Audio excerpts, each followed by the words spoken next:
ओम शांति।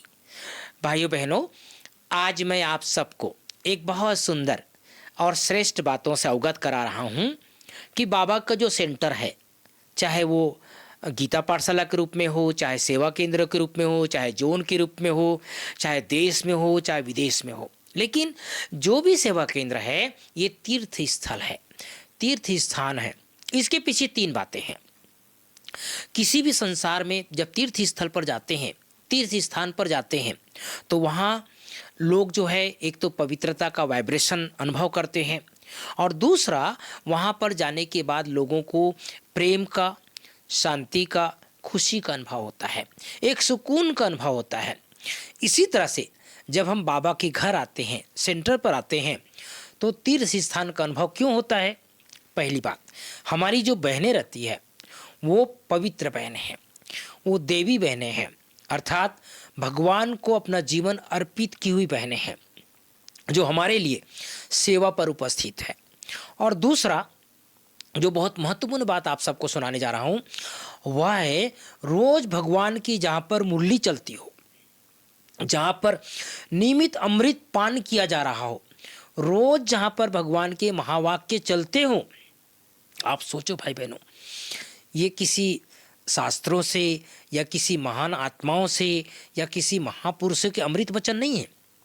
ये किसके अमृत वचन है? स्वयं भगवान के मुख से निकले हुए वचन, और वो भी पूरे 5000 वर्ष में केवल एक बार, केवल संगम पर हम डायरेक्ट भगवान के महावाक्य सुनते हैं। तो इसीलिए जब भी हम सेवा केंद्र पर आते हैं, इस संकल्प के साथ आए, मैं तीर्थ स्थान पर जा रहा हूँ, ये भगवान के द्वारा बनाया गया तीर्थ स्थल है। इसीलिए बहुत से भाई बहनों का अनुभव है कि जैसे और दुनिया में जो तीर्थ स्थान पर जाते हैं तो अपनी कुछ समस्या खत्म कर देते हैं, कुछ समस्या को लेकर के जाते हैं और वो खत्म हो जाता है। इसी तरह से बहुत से भाई बहनों का ऐसा अनुभव है कि हमारे पास समस्या रहती है, लेकिन जब बाबा घर में आते हैं, बाबा के कमरे में बैठते हैं, बाबा के क्लासरूम में बैठते हैं, दीदियों से दृष्टि लेते हैं, तो सचमुच समस्या खत्म हो जाती है। लेकिन उसके लिए हमारी भावना श्रेष्ठ हो, और इस भावना से केवल सेवा केंद्र नहीं जा रहे हैं हम, केवल हम बाबा के घर नहीं जा रहे हैं, बल्कि तीर्थ स्थल जा रहे हैं। चाहे मधुबन आते हैं तो तीर्थ स्थल तो है ही, लेकिन बाबा का हर सेंटर जहाँ पर भगवान के महावाक्यों का श्रवण किया जा रहा है, जहाँ भगवान की अमृत वाणी सुनाई जा रही है, ये सचमुच हमारे लिए तीर्थ स्थल है।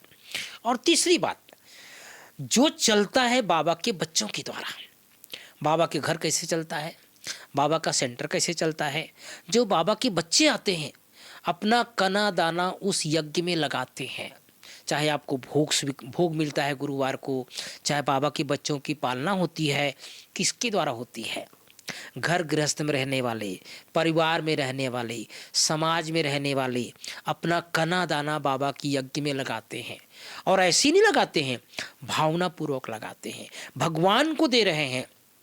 हम दीदी को दे रहे नहीं, निमित्त आत्मा को दे रहे नहीं, भगवान को दे रहे हैं। और इसीलिए वो भगवान का प्रसाद बन जाता है। चाहे आप यज्ञ में बाबा के सेंटर पर तन लगाते हैं, मन लगाते हैं, धन लगाते हैं। देखिए, आप मैं छोटी सी बात सुनाना चाहता हूँ। दुनिया में जो तीर्थ स्थल होता है वहाँ पर जाकर के लोग झाड़ू करते हैं, पूछा करते हैं। आपने गुरुद्वारा में देखा होगा, बड़े बड़े पढ़े लिखे लोग, विद्वान लोग लोगों के जूता साफ करते हैं, पालिश करते हैं, पानी पिलाते हैं भावना से। तो ऐसे ही बाबा के घर में भी हम देखते हैं, गरीब माताएं भी आएगी, कना दाना लेकर के आएगी, झाड़ू पोछा करेगी, दीदी को कहेगी दीदी कोई सेवा हो तो बताइए। बड़े बड़े उद्योगपति, बिजनेसमैन और अच्छे पढ़े लिखे एजुकेटेड लोग भी भगवान के जब घर में आते हैं तो बाबा का बच्चा बन करके, वो अपने पद पोजीशन को बाहर निकाल करके, मैं भगवान का बच्चा हूँ, स्टूडेंट हूँ, इस संकल्प के साथ जब हम बैठते हैं तो सचमुच हमारे लिए जैसे प्रकार को तीर्थ है। तो भाई बहनों, मेरा बताने का लक्ष्य ये है कि जो भी बाबा का सेवा केंद्र है, ये सेवा केंद्र तीर्थ स्थल है। और आगे चल करके जैसे जैसे समय परिस्थिति आगे बढ़ती जाएगी, जैसे जैसे संसार में विकराल समस्या आती जाएगी, तब हमें ये तीर्थ स्थल का, अर्थात ये तीर्थ स्थान का महत्व पता चलेगा।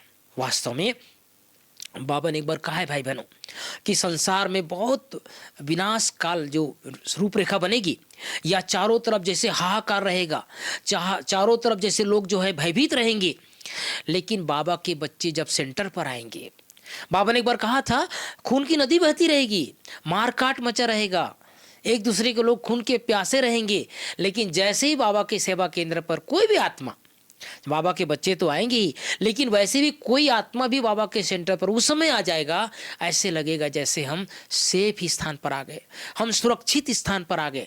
जैसे बारिश होती है और आपको छाता मिल गया, तो छाता से ऐसा लगता है ना, हम छतरी से पानी से वर्षा के पानी से हम बच गए, हम भीगने से बच गए, आंधी तूफान से बच गए। इसी तरह से मानसिक और शारीरिक जो स्वास्थ्य है हमारी बनी रहे, उसके लिए अभी से ही बाबा के घर के प्रति हमारी भावना हो, दीदियों के प्रति भावना हो, सेंटर के प्रति भावना हो। और जब भी आप सेंटर आए, जब भी आप इस क्लास को सुनने के बाद एक लक्ष्य रखो, कहाँ जा रहे हैं। बाबा तो हमेशा कहते हैं ना कि हम स्कूल जा रहे हैं, हम पाठशाला में जा रहे हैं, हम सत्संग में जा रहे हैं, लेकिन आज के बाद इस क्लास को सुनने के बाद रोज कहो, क्या कहेंगे, हम तीर्थ स्थान जा रहे हैं, हम तीर्थ स्थल जा रहे हैं, हम यात्रा करने जा रहे हैं, रूहानी यात्रा, जिस्मानी यात्रा, दोनों यात्रा करने जा रहे हैं। इससे हमारी आत्मा की सदैव उन्नति प्रगति होती रहेगी। ओम शांति, ओम शांति।